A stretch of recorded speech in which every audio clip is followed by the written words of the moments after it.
1972, The Lost Phantom is based off the story of pilot John Consalvo Jr., who was one of 1,200 missing American servicemen lost in the Vietnam War. He was born an Army brat on January 8th of 1944, and in 1966 he graduated from the U.S. Naval Academy and was commissioned as a second lieutenant in the United States Marines. In 1969, he began serving as a fighter pilot in Vietnam. On the 7th of May, 1972, Captain John Jack Consalvo Jr. was on his second tour in Vietnam and had flown over 150 missions. He was piloting an F-4 Phantom along with Radar Intercept Officer James J. Castengay, and had been assigned to target surface-to-air missile batteries, anti-aircraft sites, and enemy convoys in the Quang Tri and Quang Binh provinces of North Vietnam. After taking off from Da Nang Air Base at 1400, they rendezvoused with another F-4 just east of Quang Tri City. They then proceeded inland to a heavily forested area about 10 miles north of the DMZ, and this area was known for its heavy presence of NVA troops, who used it as a staging ground to bring men and supplies into the war zone to the south.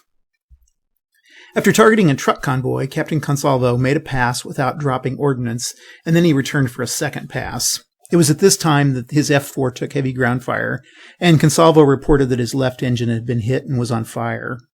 Consalvo turned his craft to the south, and he reached an altitude of 15,000 feet before his controls froze and he lost control of the airplane.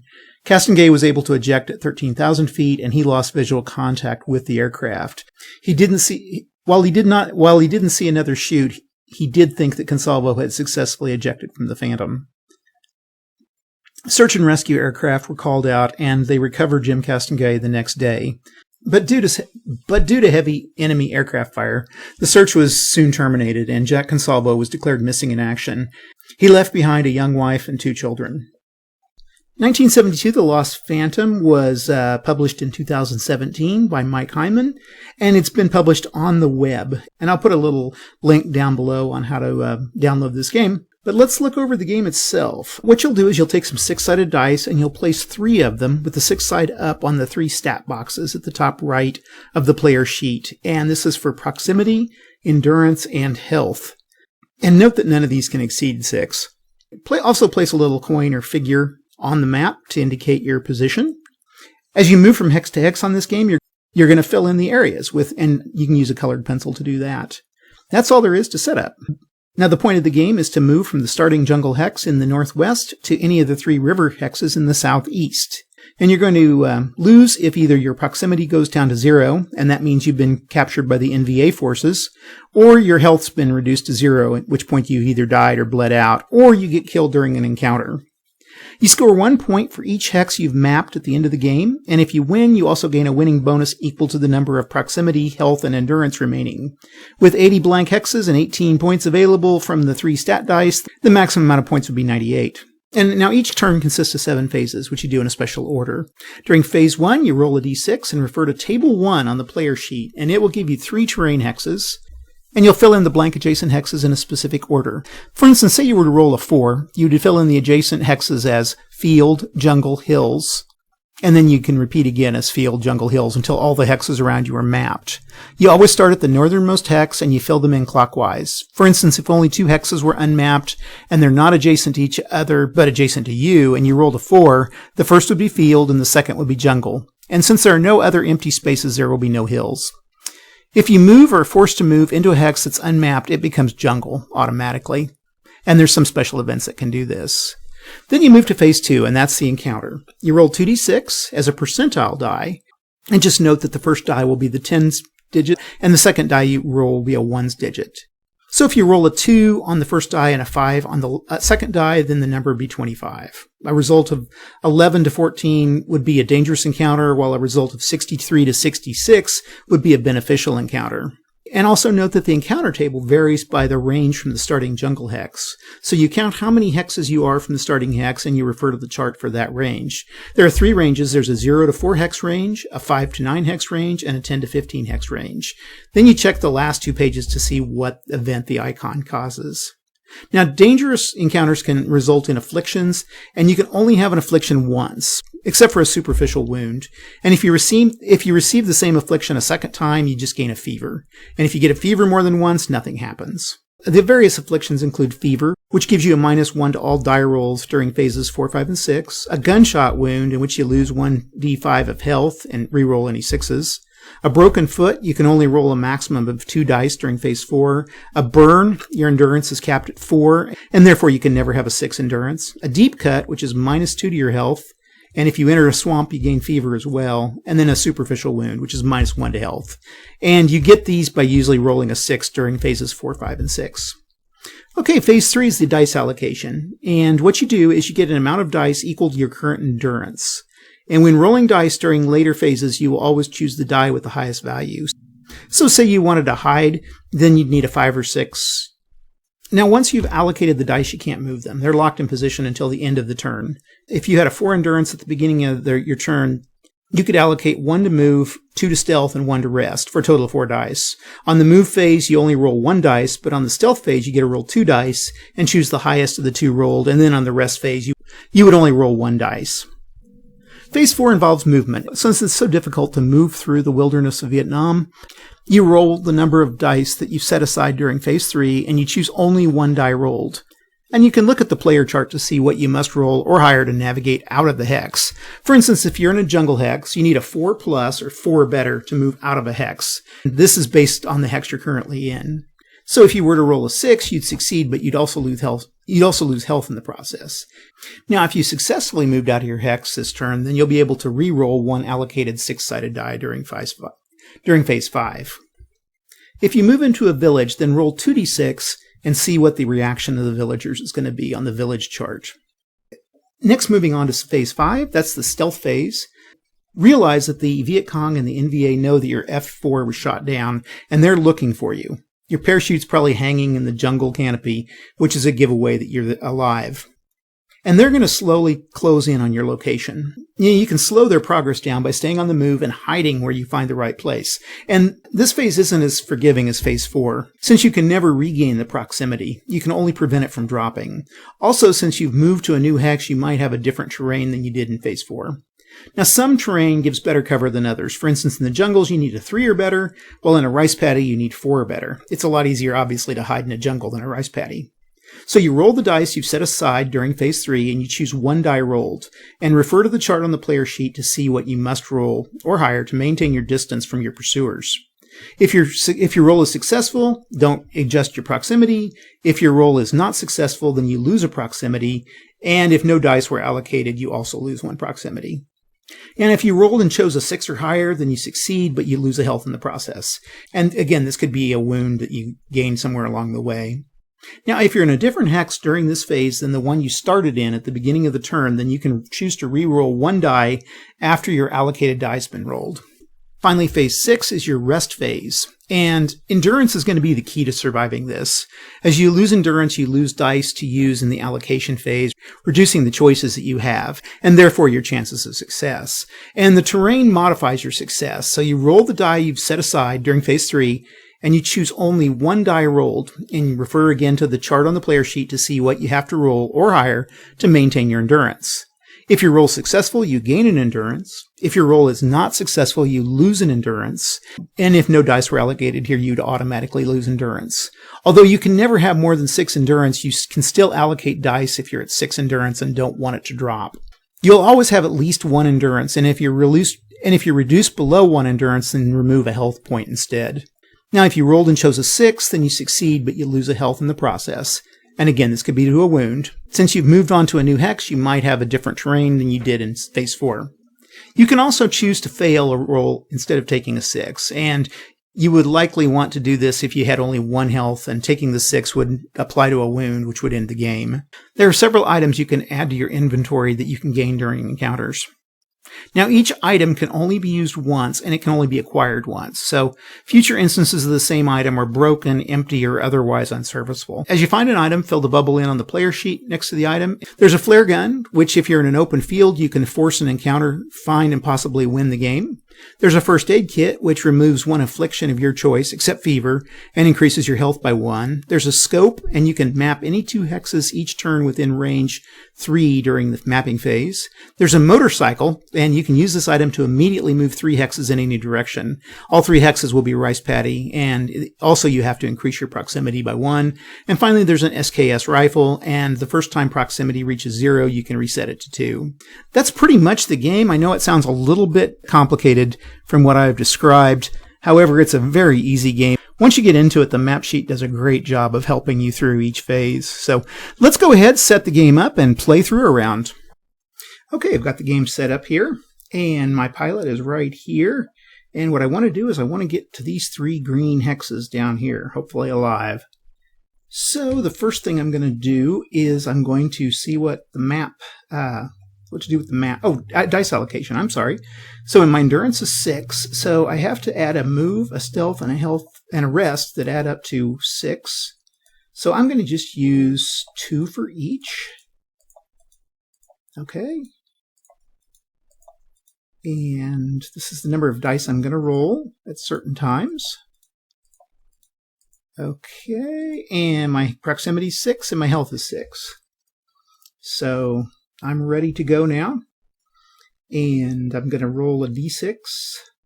And I get a 6, and I have, so 6 down here on the mapping phase is Paddy, Village, Paddy. Okay, let's go ahead and put a Paddy. And then we're going to put a village in. And then a Paddy. Okay. Now, then I'm going to check for an encounter. And I roll 2d6, and I get a 46. I'm within a 0 to 4 range. I'm right at the 0 here. And a 46 doesn't count for anything. Most rounds you won't get an encounter, but this one. Then I'm going to move. Now, I could move to the Paddies, and that would cost, or I could move to the village, which doesn't cost anything, which I'm going to do. And so then I'm going to go to my charts, and here's my village chart. You rolled 2d6, and I get a 7. Untrusting, the villagers warily ignore you, move to any adjacent hex, and unmapped hex becomes jungle. I can take that. So I'm going to go ahead and move to, we're going to say jungle right there. Okay, now I need to check my stealth. And I moved, I've moved out of the original hex, so I get to re-roll 1. So I roll a d6 twice. Because I've got 2 for stealth right up here, you can see. So I get a 4 and a 5, and I'm in jungle. So stealth is a 3+. So that's good. That's good shape. I passed my stealth check, so I don't need to change my proximity. And then rest. Got to see what happens with my rest. And I'm in jungle, so it's a 4+, 2 and a 3. Okay, so that's, I don't make that one. So my endurance goes down by 1. Since I didn't rest. Okay, that is the end of turn. We go to our next turn. Now this time, I only have 5, so let's go ahead and we're going to decrease stealth by 1. So now I have 2, 3, 4, 5. Okay, then we're going to roll for our mapping, and we get a 2. So it's jungle, hills, jungle. So we're going to go jungle, hills, jungle. Now I still have, you'll notice I still have 2 hexes down here, so I just keep the pattern going. Jungle, hills. Okay. Then I'm going to roll 2d6 for my encounter. I get a 44. Again, nothing. And now I got to decide where I'm going to try to go into the jungle. And so I need a 4+, and I get to roll 2 dice. I get a 1 and a 4. Okay, I make it. Okay. I get a roll for stealth in the jungle. I need a 3+, and I only have 1 dice this time. But I get a re-roll once since I moved.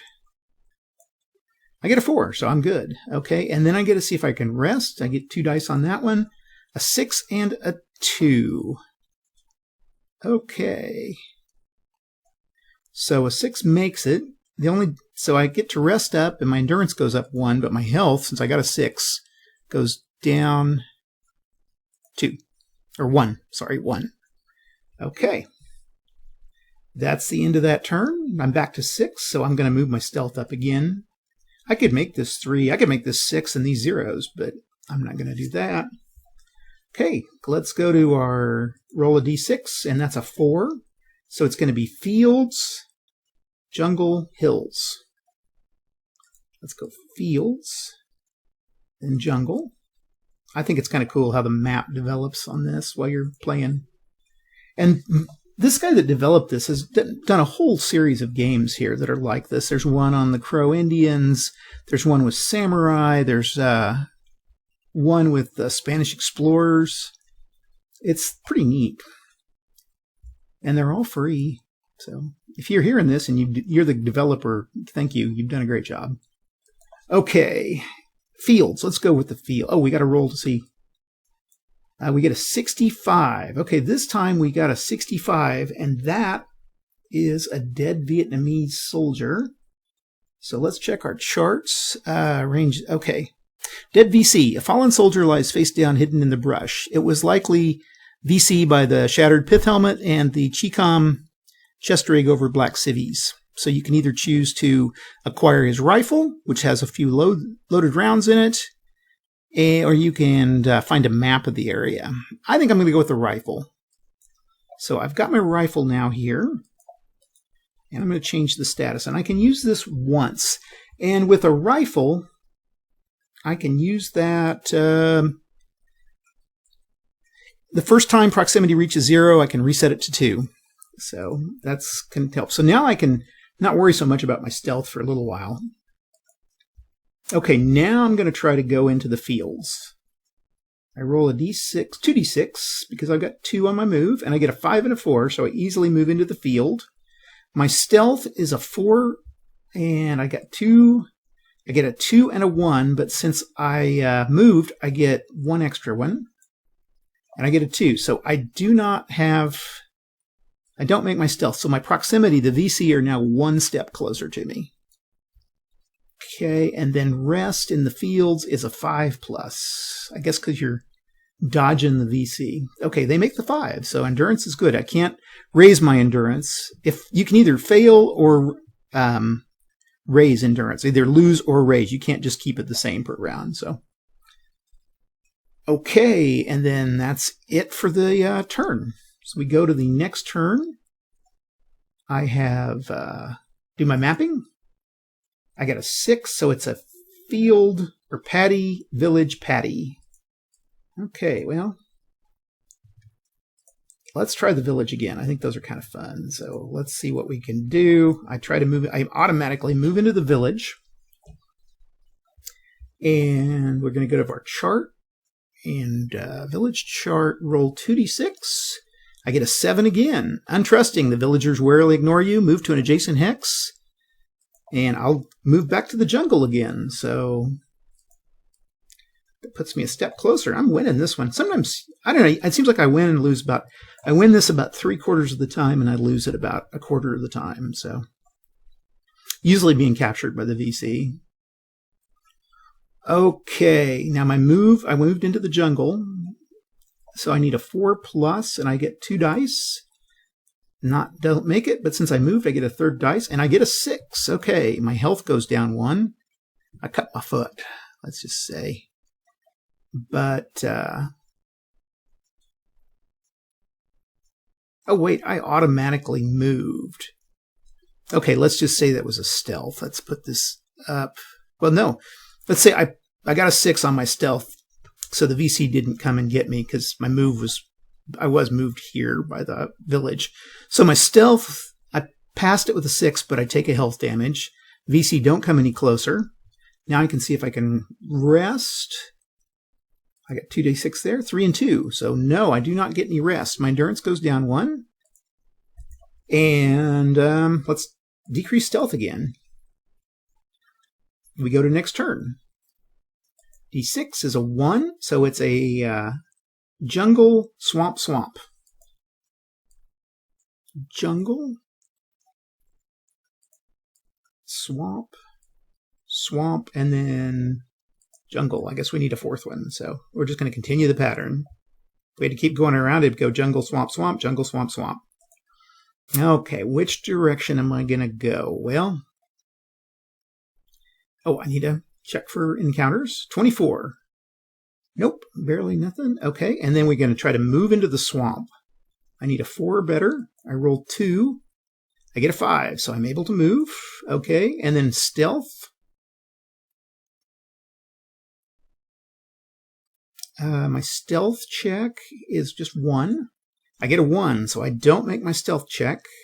But since I moved, I get another roll. And I get a 6 again. Okay, so I make my stealth check, but I lose health again.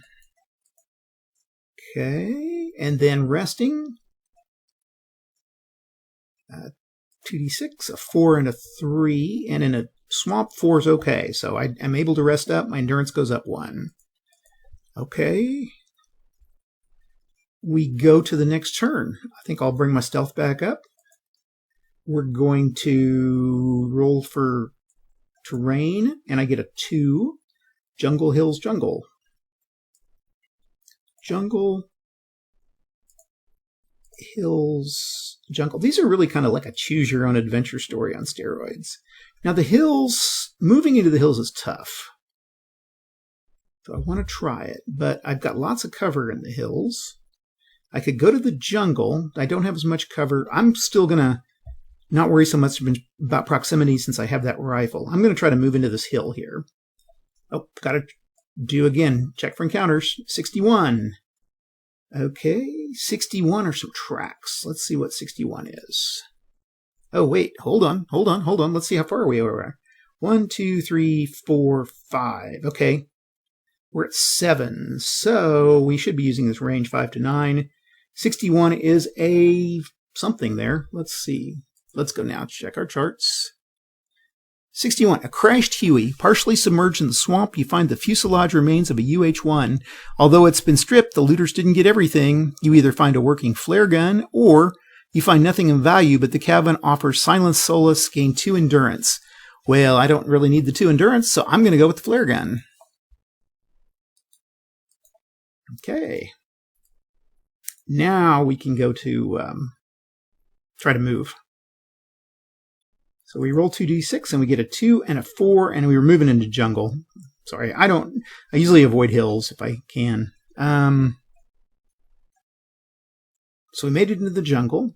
We rolled 2d6 for our stealth, and we get a 1 to 2, but I get a reroll since I moved, and that's a 3. Jungle 3+. Okay, I'm good there. And then we're going to roll 2d6 for our endurance, and we get a 5. So we're good in endurance. We can't take it up anymore. That's okay. Keep these guys the same. And we roll for, see what we've got for terrain. A 5 is a swamp, paddy swamp. Swamp, paddy. Oops, paddy swamp. Okay, there's paddy swamp. Okay, and I think I'll go with the paddy. There's not much cover, but that's okay. We roll for a encounter, and let's see, we're at 1, 2, 3, 4, 5, 6, 7, 8, 9. Okay, 1 more hex, and we will be at range 10. So we roll 2d6, and we get a 33. Nothing there. We try to move into the swamp, and we get a 1 and a 4. 4 will do the trick.